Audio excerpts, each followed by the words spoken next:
Ladies and gentlemen, my name's Paul, and in this RedGamingToTheCon video we're going to be discussing the GTX 1050, which as the name probably implies to you is the latest entry into Nvidia's GeForce lineup, and also as the name probably implies to you, it will indeed be the lower end part of even the GTX 1060.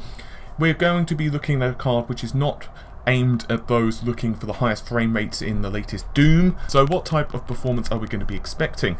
Well, as you're probably aware, this is going to be using the GP107 core, because that's the natural naming progression, and while the GTX 1060, the full-fledged version, which is featured in the 6GB card, has 1280 cores, you're looking at 768 in this particular GPU, which is obviously quite the cut.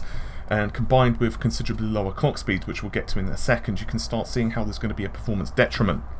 Now, TMUS, we're looking at 48. I'm going to make the assumption that GPU-Z is incorrectly reading the information from the card, because otherwise it does not make sense for it to read 64, given what we know about the Pascal architecture. If you need more information on that, you can check out my GTX 1070 review, where I go into it exhaustively, and also we're looking at 32 ROPS, which should be more than adequate for this card, given the clock speed and the targeted performance and resolution.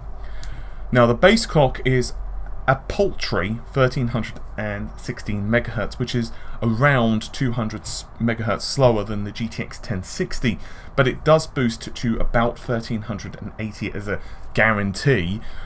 Most likely, if you've got the, or rather if the card has the ability to, it'll probably go over about 1400 MHz. I noticed typically the boost clocks of Pascal do actually go a little higher than what GPU-Z recommends, and obviously it's based upon what power it's got left, what load the card's under, the heat, and a few other criteria which we've discussed a couple of times over before.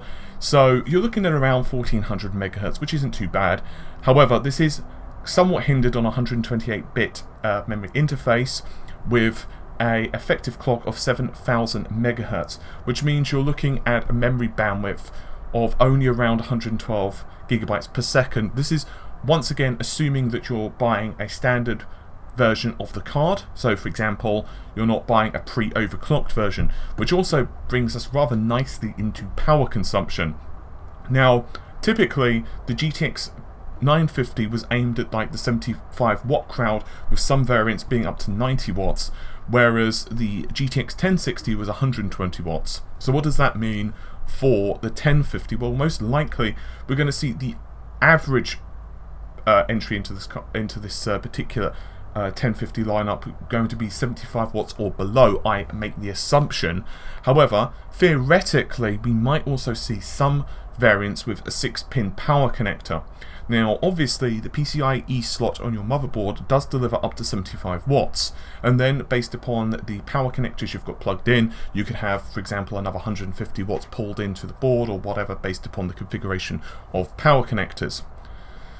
So it's possible that some vendors might say, hey, you know what, we want to go with a pre-overclocked model, and let's say it might have, just throwing it out there, it might have a 1500 megahertz boost, in which case they might decide, hey, for stability reasons we want to add in that extra power connector, and therefore it's up to you in the usage scenarios whether that 10 or whatever % of extra performance is going to be worth it to you based upon the pricing. To be fair, most of the time pre-overclocked isn't that much more expensive, especially if we see Nvidia's Founders Edition, which is not exactly the cheapest things in the world. So is this a card where you should probably say, hey, I don't want to buy a GTX 1060 and instead opt for the 1050? Probably not. There's way too many cuts for it to even be able to overclock. Even if it did overclock another like 400 megahertz, you're still not going to be able to make up for the gulf in terms of CUDA cores and memory bandwidth. And so I'm going to imagine the R70, the RX70, the RX 480, and finally, of course, the GTX 1060 lineup as a whole is just going to stomp this. But if you're looking for a really low power card for, once again, MOBAs or other usages, we're going to have to wait and see how this stacks up as well to the RX 460. Well, I think we could start hazarding some guesses, but once again, until we actually see what the architecture is capable of with this lower memory bus width and everything else, we'll have to just kind of keep our opinions to ourselves. So what about the launch date? Well, we're looking at October this year, so it's not too long away. So if you are looking for a card which does fit this bill, then by all means, you know, you've not got too long to wait at all, which I personally think this card is going to be excellent for streamers, or let's say if you're building a small form factor machine for mobile LAN parties, that type of thing. Anyway, hopefully you've enjoyed the video. I'll see you soon. Take care of yourselves. Bye for now.